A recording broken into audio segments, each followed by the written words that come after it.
This is the X-Zone Broadcast Network, broadcasting worldwide on broadcast affiliates and satellite program providers, including CNN Broadcast Network, Sirius Satellite Network, Star Media, Good News Radio Network, Angel Broadcast Network, Wiki Broadcast Network, and WPBN TV. For more information on the X-Zone Broadcast Network, visit us at www.xzbn.net.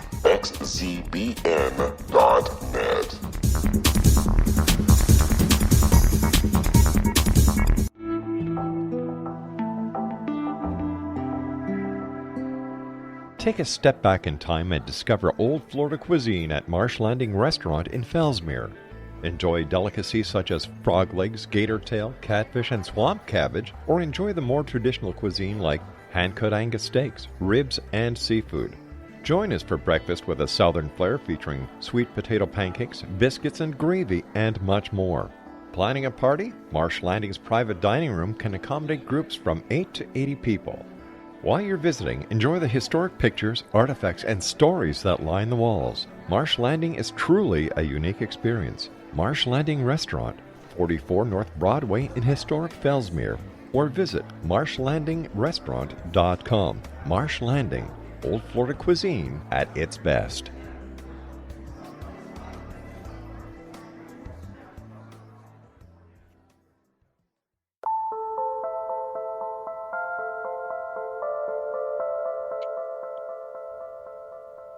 Good evening and welcome to Paranormal Stakeout. I'm your host, Larry Lawson, coming to you from the X-Zone Broadcasting Network. And I'd like to encourage you to go to our website at www.xzbn.net for the latest in our program schedule. And if you get a chance, stop by and see me at my website, www.paranormalstakeout.com, or my team's website at www.paranormalfbi.com. Well, if you were with me during my opening show last week, you heard that I've been in law enforcement for going on 37 years. In fact, February will be my 37th anniversary. And most of the time has been as a detective or a criminal justice educator. Many times during those years, I've been asked by folks, how in the world, as somebody with my background, how can you believe in the paranormal? How can you investigate the paranormal? You can't put your hands on it. It's just not something that's real. Now, I've answered that question in a couple of different ways, but generally it comes along these lines. If you were the victim of a crime or the suspect in a crime or target of a criminal investigation, do you want a detective, an investigator that is going to come in and make decisions on that case based upon what the evidence says on its surface, based upon what societal norms says is right and wrong? Or would you want to have a detective or an investigator that is willing to look at the evidence for what it is, look at all sides, look at all the possibilities? Ladies and gentlemen, that's what we are going to do on this show. We're going to look at all the evidence as critically as we possibly can for the purpose of putting together a case to take to a court of our peers and prove the existence of the paranormal. You know, with that, I have a terrific guest tonight. I'm really happy to have Mr. Dave Spinks with us. Dave is a veteran of both the military and federal law enforcement for 20 years, retiring in 2011. He has investigated cases all over the world, both in this here and in Europe.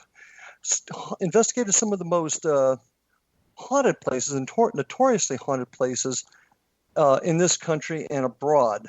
He currently investigates the paranormal full-time, but the most interesting part there is he not only investigates ghosts and ghostly phenomenon, but also UFOs and cryptozoology. It's a real pleasure to have David Spinks. And I do want to mention his website real quick, www.davespinksparanormalinvestigations.com. Please visit it. With that, Dave, welcome to the show. Hey, thanks for having me on, Larry. Great to have you. And, you know, your website's super interesting. I was looking at it. I was really amazed at the people that you've worked with and the evidence you've collected. Tell us, Dave, what got you started? You've been doing this for 30 years. What got you started in this business? Well, you know, I often tell this story, Larry, on other shows, and what really got me intrigued with it was my grandfather was a World War II veteran. Okay, he smoked like a freight train, smoked the old Camel non-filter cigarettes, and he was so bad he only had like a quarter of one lung left, and he had a trach and everything, and he carried around a little oxygen tank with him, and he still smoked, right? And it was one of those things you just knew it was a matter of time before the old guy was not going to be with us no more, and this is my mom's father I'm talking about. And I happened to be at my dad's house, which was like 30 miles away during the summer visiting him. And I was asleep one night in the bed at Dad's house, and I woke up out of a dead sleep, sat straight up in the bed, and there's my mom's dad, my grandfather, standing at the foot of the bed, as clear as me and you, looking at me. And I kind of did the old double take and shook my head. I'm like, Papa, what are you doing here? And he didn't say anything. He just smiled at me. And then he disappeared right in front of my face. And I chalked it up as, being the skeptic, of course, back in those days, chalked it up as a bad dream, as any kid would, a weird dream. What was that all about? So the next day I called up to my grandma's house because I had that dream and I couldn't get it out of my mind. And my uncle from out of state answered. And I said, what are you doing there? And he said, no one called you yet, Dave? I said, no, why? He said, well, your grandpa passed away last night and everybody's coming in for the funeral. Oh my. So I kind of just dropped the phone, and was just shooken up by that because of the dream I had the night before. Well, long story short, I never said anything to anyone about the dream until about 6 months later. We were all at Grandma's house eating dinner. Most of the family was there, and I just came out and told everybody about the dream I had the night Grandpa died, and one by one, most of their faces went funny, and they all had the same dream. Not everyone, but most of them had the same dream, and I knew right then and there he had come to say goodbye to everybody. Wow. After he had passed. That's the feeling I got from it. And ever since then, I've been pursuing the paranormal, when I could. Obviously, we would go to all these really cool locations when I was a kid because my stepdad was in the Air Force. So I did a lot of traveling. I was fortunate enough to do a lot of traveling, and I got to go to a lot of Native American sites, and I read everything I could get back in those days on the paranormal, and came across different reports of creature sightings and all these different strange and unusual happenings, and it kind of became a hobby of mine, and I just pursued it as much as I could over my work career.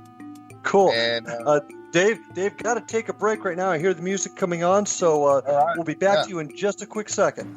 So join us again on...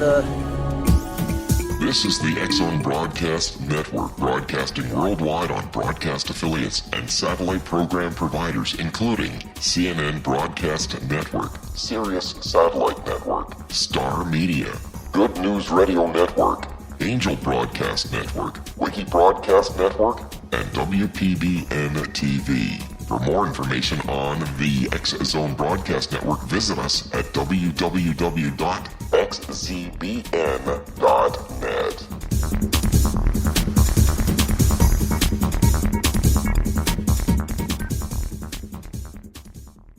How would you like to be able to read other people's minds? Well, the next best thing is here. When you know how to read a person's name, you know how the person thinks, feels, and behaves.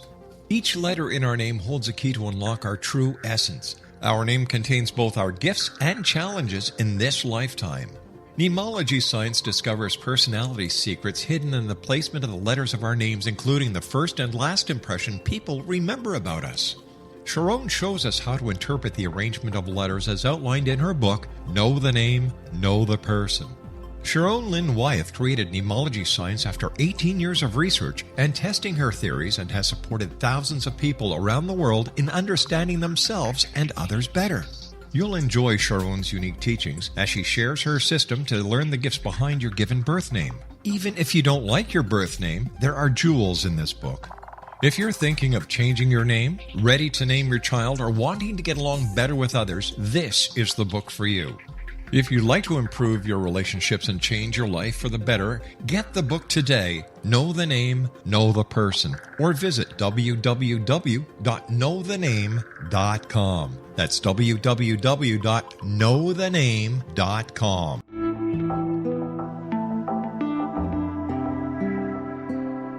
Take a step back in time and discover old Florida cuisine at Marsh Landing Restaurant in Fellsmere, Florida. Enjoy delicacies such as frog legs, gator tail, catfish, and swamp cabbage, or enjoy the more traditional cuisine such as hand-cut Angus steaks, ribs, and seafood. Join us for breakfast with a southern flair featuring sweet potato pancakes, biscuits and gravy, and much more. Planning a party? Marsh Landing's private dining rooms can accommodate groups from 8 to 80 people. While you visit, enjoy the historic pictures, artifacts, and stories that line the walls.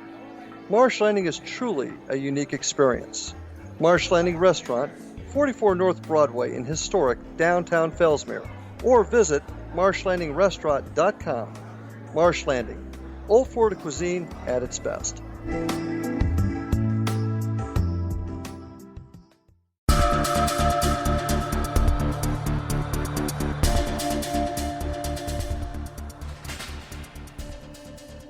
Welcome back to Paranormal Stakeout. I'm your host, Larry Lawson, and we're having a terrific conversation tonight with David Spinks. You know, Dave, I'm kind of remiss. You're a military veteran. I want to thank you for your service to our country, not only in the military, but also in the federal law enforcement field. So thank you very much for all you've done for us.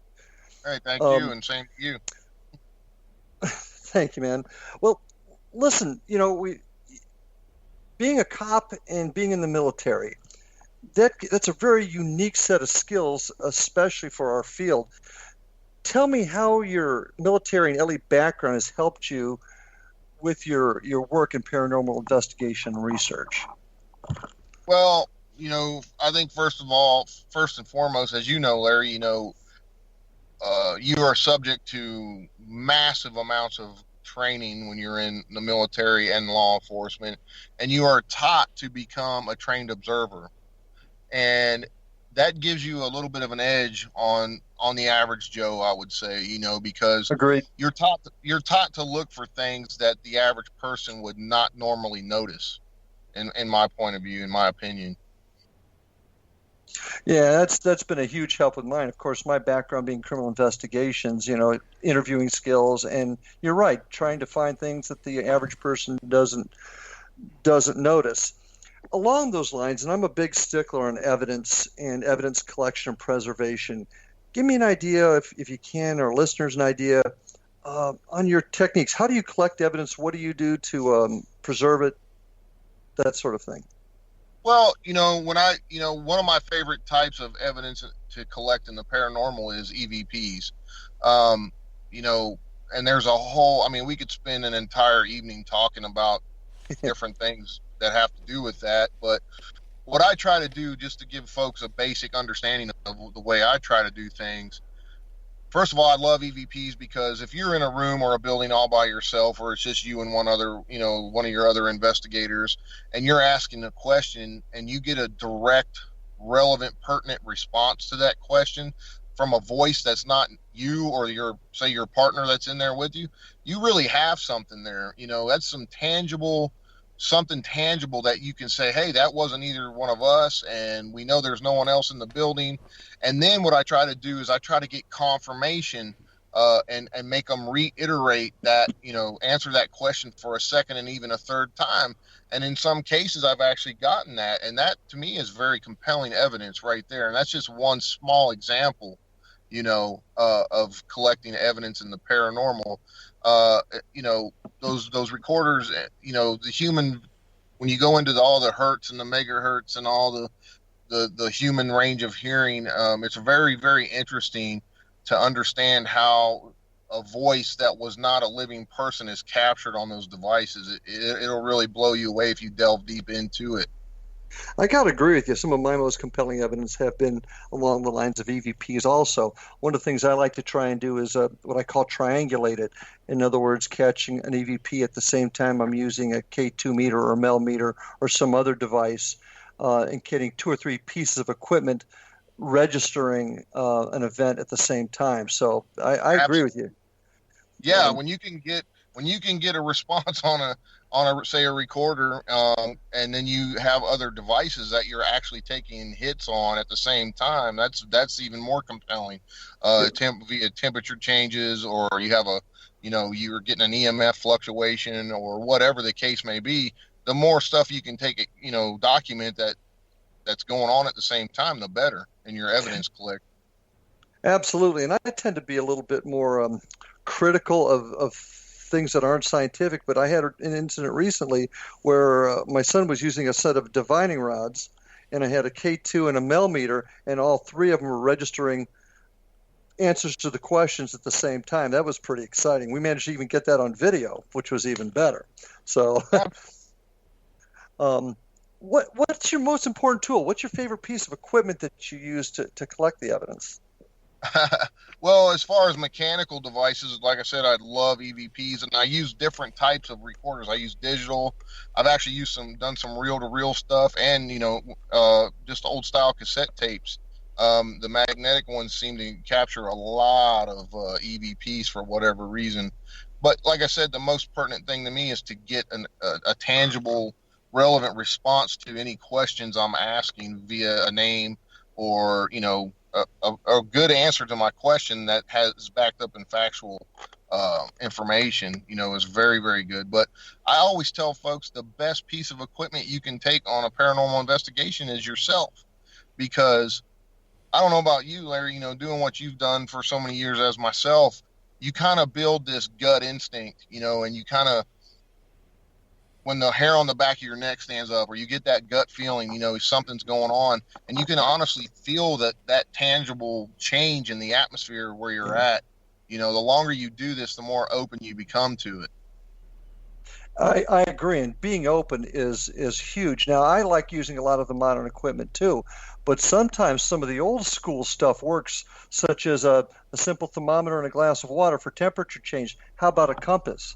You combine that with some of your personal feelings. That can be really helpful, I think. Oh, absolutely. And you got to, kind of try to tie it all in together. You walk into a room, you're feeling this way. So then you try to capture that on with a device of whatever kind you want to use via EMF or recorder, and then try to capture it on video. And if you put all that stuff together, you really got something there, Absolutely. And sometimes, especially folks that are just getting into the field, they feel that they've got to have all the fanciest, newest equipment. And while that stuff's good, it's even better if you know how to use it properly. But a lot of times, just some of the times, the simple stuff can work just as well. If all the evidence you've caught, of all the things that you've come across out there, what's your most unique piece of evidence? Well, I've got several really good ones, and one of the ones that really there's several, but a couple of times I've been physically attacked by something unseen on a couple of different occasions, and that really is it's really unnerving, and it's very, very hard to explain, scientifically. I can't figure out a way. I still have not figured out a way to explain it. On one occasion, I was at this location called Rhodes Hotel in Indiana. It was a notorious hotspot for the gangsters out of Chicagoland back in the day, and John Dillinger frequented it and everything else. Long story short, we were up in this upstairs bathroom, and my buddy David Weatherly was doing a ghost box session, and I was filming him. I was behind the camera, and I took another piece of equipment in to put in there with him to try to capture what was going on. And I bend over, and this wave of energy just hits me, and I kind of stumble backwards, and it knocked me dizzy for a second. There was nothing around. I was in the middle of the room when it happened. I stumbled back, leaned against the wall, and he's like, "What happened? What happened? You all right?" And I said, "No, man, something just hit me." And he was using an old style Hack Shack box, and he asked, "What did you do to Dave?" And it laughed. It said, "Ha ha ha! I hit him." And then he said, "Dude, you better sit down. You don't look right." So I sat down behind the camera again, and then he goes back to doing the ghost box, and he says, "What'd you hit him with?" And he says, "A shovel." Well, I kept feeling this tickling on my head, and we had about there was like 8 or 9 other people there, but they were downstairs, and we were doing this live on my channel. And I said, dude, I got to get out of here. I don't feel right. So he shut the ghost box off. We went downstairs. There's all these people there. And they're like, what happened? What happened? And I said, I don't know. And I felt that tickling on my head, and I reached up, touched my head, and I pulled down a handful of blood. I had a big knot on my head and a hole in my head. And it cracked my head open. Actually cracked my head open. Had a little cut on my head. And everyone saw it happen. They were watching the live show. You know, there was nothing where I could have fell down. I didn't fall down, hit my head on anything of that sort. And something had enough juice to where it cracked a little hole in my head and put a knot on my head. And that was pretty unnerving. And the very next day, we were there for like 5 days. David was kind of giving that spirit down the road about attacking me. And all of a sudden he said, my back. And it said slash you on the ghost box. And he said, my back's burning. And he had 2 shirts on. This was live on camera too.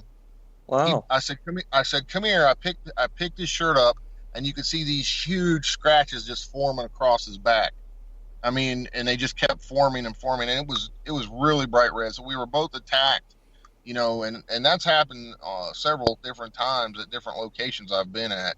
So when that kind of stuff happens, that's pretty unnerving. Yeah, that certainly is. How many times do you think in your 30 years of doing this, you've been physically touched or attacked like that? Oh, I've been touched many different times. Of course, I've done in the several hundreds, upwards of 1,000 investigations in that, you know, in 30 years. Been touched numerous times. You know, you felt like a little kid had touched my hand on more than one occasion, or grabbed my hand. Had been touched on the arms. I had we were at a very supposed negative location, and actually had a blood vessel pop in my eye. And I've never ever had anything like that happen to me ever before or since, but it was getting really, really creepy in there. We're getting a lot of negative responses pertaining to it was going to attack us, it was going to kill us, all this stuff. And next thing I know, I got this huge pain in my eye, and you know, looked at it with a flashlight, and a blood vessel popped in my eyeball, and it was a big blood mark, and it took like 2 weeks for it to go away. Wow. I've been scratched on the neck. I've been scratched on the neck on different occasions, on the back, on the arm, you know, several different times I've been attacked by things. Go ahead. I'm sorry. It's all right. I think on some of those locations, they were notorious criminal, like it was a brothel and there was criminals there, and they know I was law enforcement. They didn't like me, so they wanted to let me know that. Ah, that's a very interesting point. How often do you think something like what you're describing happened to you was the result of just an angry spirit, or maybe something a little bit more nefarious, such as a demonic activity? On one occasion, I think it was possibly a demonic something or other, you know, something really negative in nature like that. But the other ones, I think, were a couple occasions, I think it was a spirit trying to get our attention, like, hey, I'm here, why can't you see me, type of thing. And then the other ones, you know, there was a couple that did not like me because I think it was the location, and it was a notorious criminal hangout, and they knew I was law enforcement, and they didn't like that, you know, because of the references we were getting on the ghost box and some of the EVPs. It was talking about you pig and you copper and all kinds of, you know, slang terms that criminals used to use for law enforcement back in those days. And then interesting. Have you ever, I'm getting back to equipment for just a quick second, because hearing all this brings an event back to my mind. Have you ever had the opportunity to use the portal yet, the Steve Huff's invention? Yes, I have one. He sent me one, number 5 that he made. Yeah, I've used it. It's a pretty cool tool. It cuts out a lot of the background noise and whatnot, so it's a pretty interesting piece of equipment. Yeah, I wasn't so sure of it until we used it in an investigation with our friends from War Party Paranormal out of West Palm Beach, and got some really interesting hits on it. So I became a little bit more of a believer in that piece of equipment also. Well, it sounds like... I believe, Larry, that they can use whatever means necessary to communicate, whatever gives them enough energy, you know, or I believe that they can use whatever they want. I don't believe in any one specific device. I think they can use just about whatever they want to communicate with us if they have enough juice. Yep, I totally agree. Well, listen, we're going to take a break now. We'll be back in just a few minutes. This is Paranormal Stakeout. Your host, Larry Lawson. This is the X-Zone Broadcast Network, broadcasting worldwide on broadcast affiliates and satellite program providers, including CNN Broadcast Network, Sirius Satellite Network, Star Media, Good News Radio Network, Angel Broadcast Network, Wiki Broadcast Network, and WPBN TV. For more information on the X-Zone Broadcast Network, visit us at www.xzbn.net.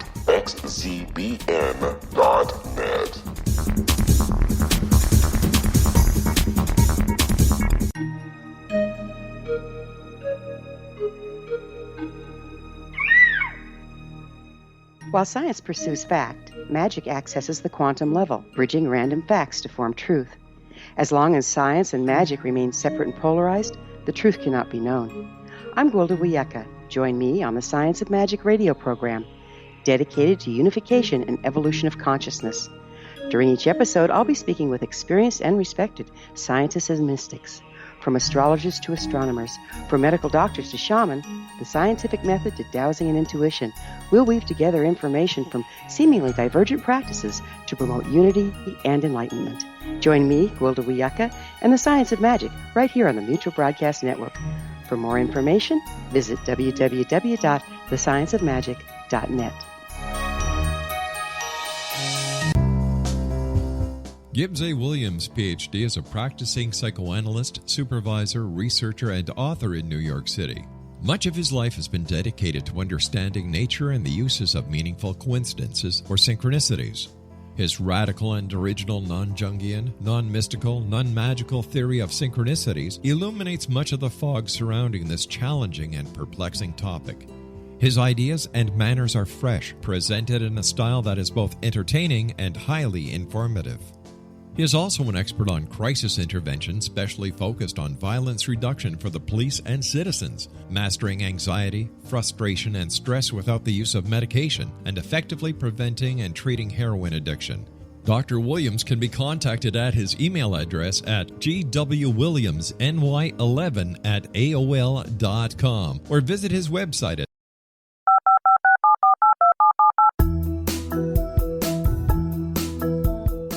Did you know that when you're on the road with limited data or Wi-Fi, you can still listen to the X-Zone Radio Show with Rob McConnell, The Science of Magic with Gwilda Wiyaka, X-1, Dimension X, Space Patrol, and every minute of the X-Zone Broadcast Network by calling 213-401-0080, courtesy of Audio Now.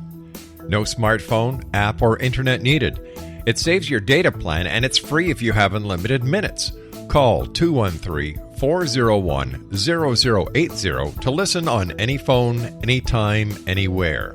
Remember 213-401-0080 for the best of the paranormal, parapsychology, and sci-fi radio programming anywhere, 24/7, 365. Afterlife expert Roberta Grimes was the first one to say that dying can be fun. Now her best-selling book, The Fun of Dying, is available in stores worldwide. So if you wonder whether death ends life, how it feels to die, or what heaven might be like, The Fun of Dying was written for you. And if you have always been afraid of death, or if you worry that your life has no meaning, let The Fun of Dying ease your fears and bring new meaning to your life. Nothing said in The Fun of Dying is based on the teachings of any religion. Instead, Roberta draws on evidence to explain how death happens, how it feels, and what comes next. A lot of the best death-related evidence was produced in the first half of the 20th century. When it is put together with recent discoveries, it tells a consistent and amazing story. Roberta Grimes blogs and answers questions at robertagrimes.com.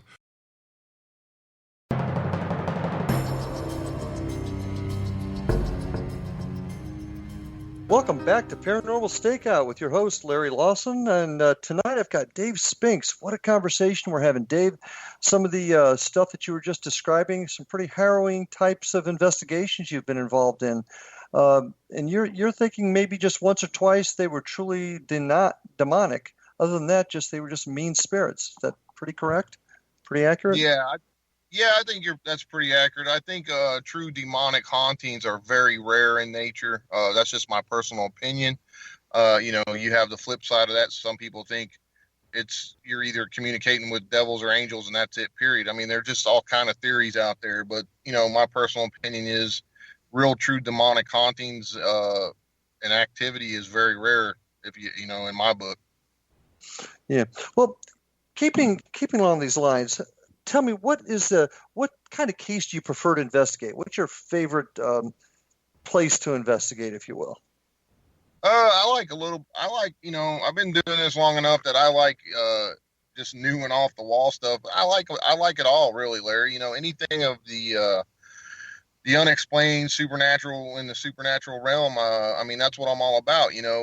There's so many reports out there of this and that and the other happening. And people call me all the time. Hey, I've got this going on. Can you come check it out? Of course, I can't do them all, but I try to pick out the most different ones nowadays, the ones that are just totally off the wall. But, I always make sure I do a pretty good interview of the people calling me, ahead of time to try to weed out the ones that just want to try to get their name out there, think they're going to be on TV or something of that aspect. But, I look for them all. I just try to do some different ones that are more off the wall than the other ones nowadays, because I've done so many just normal locations that are reported to be haunted, and done tons of residentials in my time. I kind of stay back from some of those unless I feel someone really needs some help, and then I go in and try to document what they're experiencing, and then I turn it over to clergy or whoever that their religious beliefs are in that particular family. When you're doing a residential, if somebody comes to you with problems in their home, what is your best tool to help them? What do you do to help them if that's what they're asking for? Well, I try, first of all, after I interview them pretty lengthy, I try to go in. If I think it's, they're the real deal and they're not using all kinds of drugs and whatnot, I go in and just try to document some of their claims. And if I can document several of those claims and I think it's the real deal, then we'll reach out to folks that I know that help folks in need and try to help them rid the location of what's going on there. Do you have somebody on your team or somebody you're associated with that can help spirits cross over? There's all kinds of folks that I know after doing this many years, and I try to reach out to the ones that are closest to that particular location, and say, hey, I got these folks and they're claiming this is going on. I went in, this is what I documented. Can you go in and try to help them out? That's just the way I work it nowadays. Now, this is something that I've come across quite often. How often do you get somebody that is looking for help to get rid of the spirits or what they perceive their haunting is? And how often do you have folks say, oh, I'm glad they're here, I just want to know more about them? You got a percentage on that? Because it seems like a lot of times folks, it depends, it's just each case is different. Some folks want them to be there because, number one, they think it's some relative of theirs or whatnot, and they don't want them to go, or they're not ready to let them go. And that can cause a haunting in itself. When you're going through the grieving period, and you don't want to let that person go, sometimes that can cause that person's spirit to hang on, and until you're done in the grieving process. But that's a whole nother conversation. True.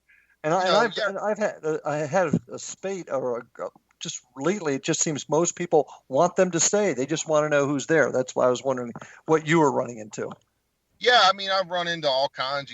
Some people don't want them gone and they like having them around, but that's one of those slippery slopes you got to be careful of, because we really don't know what we're communicating with, at this point. Good point. Good point.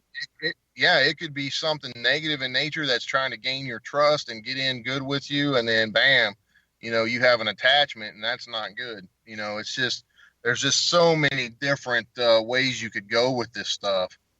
And I've run into that. People call me, I go in, check it out. Well, we don't want them gone. And then here about 8 months later, they're calling me, I need help. So I've run into stuff like that before too, and that, yeah. Slippery slopes. And that's something that I think happens out there a lot of times too. Folks that are just getting into the field, they really don't know what it is they're dealing with. Because you're absolutely right. We can have spirits contacting us, and we don't know where they're coming in from or what their real intentions are. So that's an excellent point on your part. Yeah, absolutely. And I've actually had stuff try and follow me home from some of these really nasty locations. And it's not a fun thing. I try to tell folks that this, especially new people coming in the field, I'm often asked questions like that. And I say, hey guys, this stuff can be very dangerous. People have been possessed doing this. People have, look at the Mark and Debbie Constantino case. We can't say for sure that they had some kind of negative attachment, but look at that whole situation. That was tragic. That was very tragic. Yeah, and that stuff hits close to home. And I've known other investigators that have been doing this quite a time for a long time that have had tragic instances in their lives, and they swear up and down it was because something was attached to them. So you just never know what you're getting into when you're doing this. It can be very, very dangerous. What's your advice to the novice or the beginning investigator after they've investigated whether it's a public building or a residence? What advice would you give them once they complete their investigation to avoid this issue? Well, we're often asked this question too. We use our protection before we go into a place, and before we leave, we always do some cleansing, and we try to let the spirits know that they're not welcome to follow us, and we use some spiritual stuff to try to ward that off. I use stuff that pertains to my religious beliefs and other shamanic beliefs that my friend David Weatherly uses. And it seems to work fairly well, but it doesn't always stop them. Sometimes I've had things follow me. Any particular event that you can share where a spirit followed you that it turned out to be negative? Oh yeah. Well, I was in this one case where it was a notorious haunted house in Pennsylvania. All the locals called it a haunted house. Everybody knew it was a haunted house. It had a lot of tragic things happen, and it was also built right on top of Native American sacred burial grounds, and those graves were all desecrated. There was numerous white and Indian, wars, whites against Indians in that whole area way back when. And ever since that particular house was built, there was all these tragic incidences of suicides in it, murders, people dropping dead of heart attacks. People that lived there did not stay long. They ended up moving out and leaving all their belongings, just all these things, these different layers of things. Well, I went in with a team of people, and we lived in this house for over a month, investigated it every night. Long story short, I had the worst year of my life after that, with a lot of negative stuff going on. I was having dreams where something was attacking me. All these black hands were reaching out to try to grab me, and every night they got closer and closer, till finally one night they grabbed me, and I woke up with a scratch on my arm, and had some financial difficulties during that year, and a lot of other things. I was sitting in the living room, and when it really first kicked off, I was sitting in my house, and I heard what sounded like a light bulb pop. Okay. I was the only one in the house. I jumped up, looked around it, checked all the light bulbs. Every one of them was fine. They all worked. I turned them on, no broken glass anywhere. And then I had a smell of sulfur in the house, and that's what started it all after that investigation. So interesting. I truly feel that something did follow me home from there, and made my life a living hell for about a year. So that's an important. Go ahead. I'm sorry. I went at the end of the story, I went and got cleansed by 3 different types of clergy, and everything seemed to turn around and start going back the right way for me after that. So, and I had to do a lot of different stuff at the house to get rid of that thing there. So it was, pretty intense stuff. So this is an important note to our friends out there listening. If you're just getting into the field, and remember, always get into this field for the right reason, to seek the truth, but understand bad things can happen, so take it seriously. This is not a game. So I appreciate that story, Dave. Not a problem. I try to share that stuff with folks because I think people, they watch TV and they love the TV shows on the paranormal and they think, hey, I can do that, but they really have no clue what they're getting into.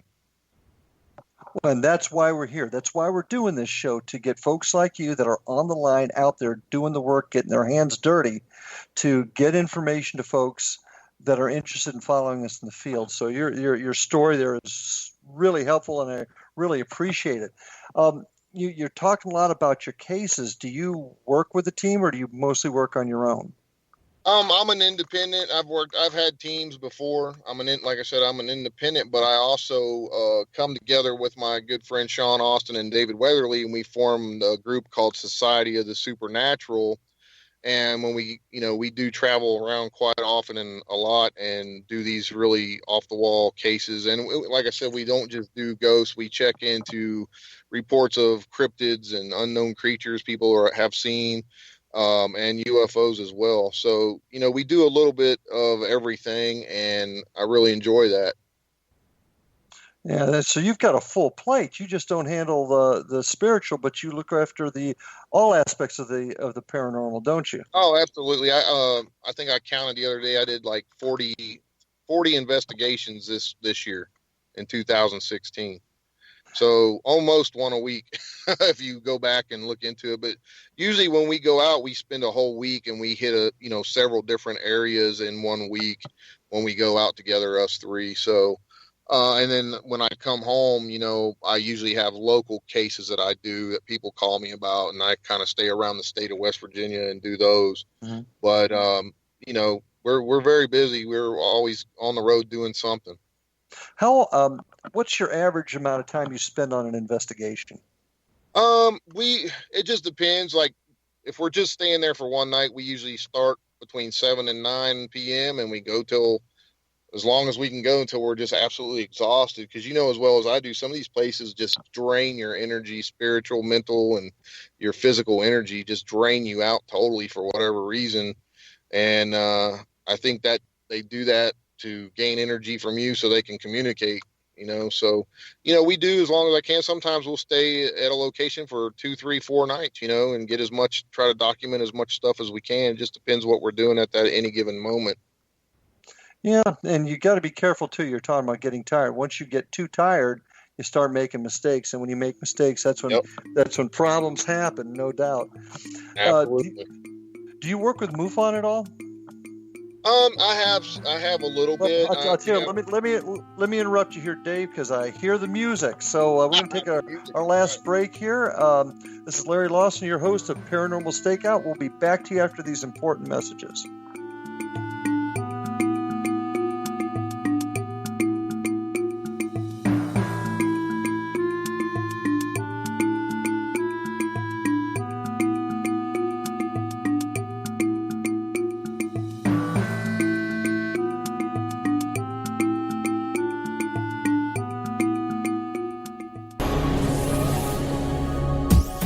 This is the X-Zone Broadcast Network, broadcasting worldwide on broadcast affiliates and satellite program providers, including CNN Broadcast Network, Sirius Satellite Network, Star Media, Good News Radio Network, Angel Broadcast Network, Wiki Broadcast Network, and WPBN TV. For more information on the X-Zone Broadcast Network, visit us at www.xzbn.net.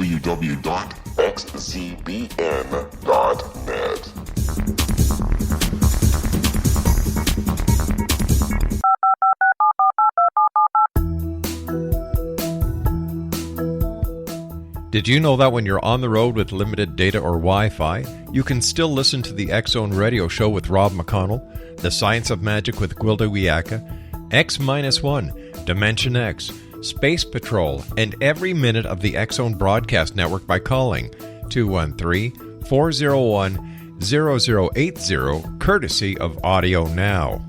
No smartphone, app, or internet needed. It saves your data plan, and it's free if you have unlimited minutes. Call 213-401-0080 to listen on any phone, anytime, anywhere. Remember 213-401-0080 for the best of the paranormal, parapsychology, and sci-fi radio programming anywhere, 24/7, 365.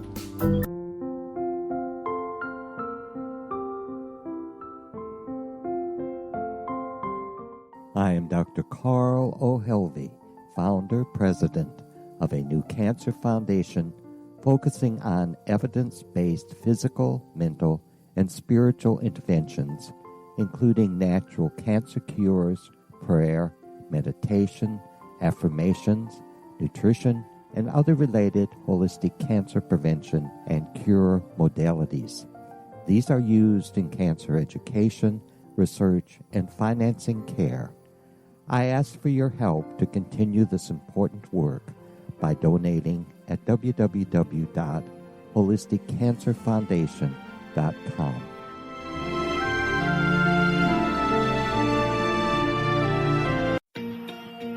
Wouldn't you love to know the secret to everything?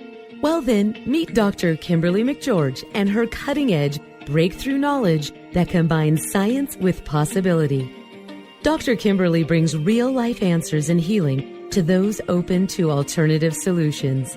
She teaches solution-based programs and classes that will change all areas of your life forever. Specializing in conscious creation, intuitive readings, and energy medicine, you can rapidly shift health, relationships, business, and money and abundance challenges quickly. Receive her best-selling book, Secret to Everything, at no cost by going to secrettoeverything.com/X-Zone. That's right, transformation can start now. Just go to secrettoeverything.com/X-Zone and receive Dr. Kimberly's book for free.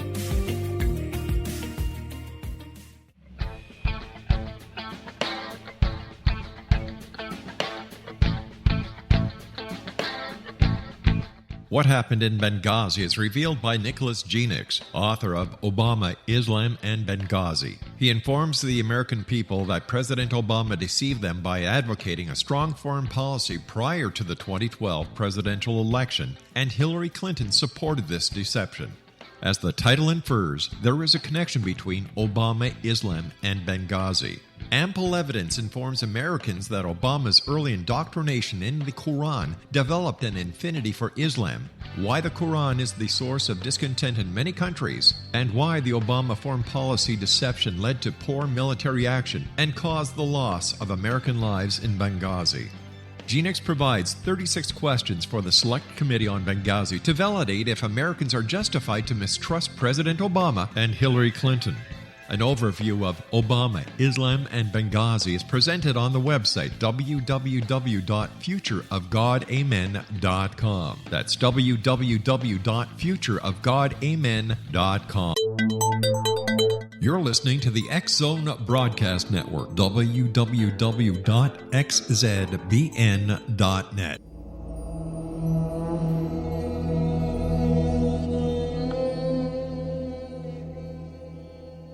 Welcome back to Paranormal Stakeout. I'm your host, Larry Lawson, and tonight, what a conversation we're having with my friend David Spinks. I want to give you his website again real quick, www.davespinksparanormalinvestigations.com. I really encourage you to take a look at this. He's got some great information. And Dave, appreciate all of the information you're sharing with our listeners tonight, my friend. Hey, no problem. That's what we're here to do, try to help folks and spread the word based off of our experience level, Yeah, we are. And, having a guy like you with your experience in the field, doing the hard work, that's what I need my listeners to hear, what it's really like out there. Just before the break, we were talking about some of the other work that you do. And I was beginning to ask you if you dealt with MUFON very often with your UFO investigations. Oh, I have a couple people that are in MUFON that I, report things to if I think it's legit. And, if I get a report from an individual and I go out and investigate it a little bit and see, what's what, and then I will say, hey, I'll call those people and say, hey, you might want to come out here and check this out. But other than that, I do it on my own with my buddy David Weatherly, and we look into the cases like that, and we try to discern if it was really something otherworldly, or just simply, if folks report a UFO in the sky, we try to discern if it was maybe a military aircraft or civilian aircraft, or, and just investigate it like you would if you're in law enforcement. You just got to go in and start interviewing the crap out of people, and see what they say, and see if they're believable and if they're credible type people. That's one of the things you got to look for, and especially when it comes to UFOs. And I have an interesting enough background. One of my primary jobs in the military was walking circles around every type of known aircraft that we have, from not secret to top secret stuff. So I'm well versed in the types of military aircraft. I was in the U.S. Air Force, so And again, thank you for your service. I'm going to digress for just a quick second, because you hit on something super important, and it's a skill that, frankly, I think is lost in today's society, and that's our ability to talk to people, i.e., interview. Absolutely.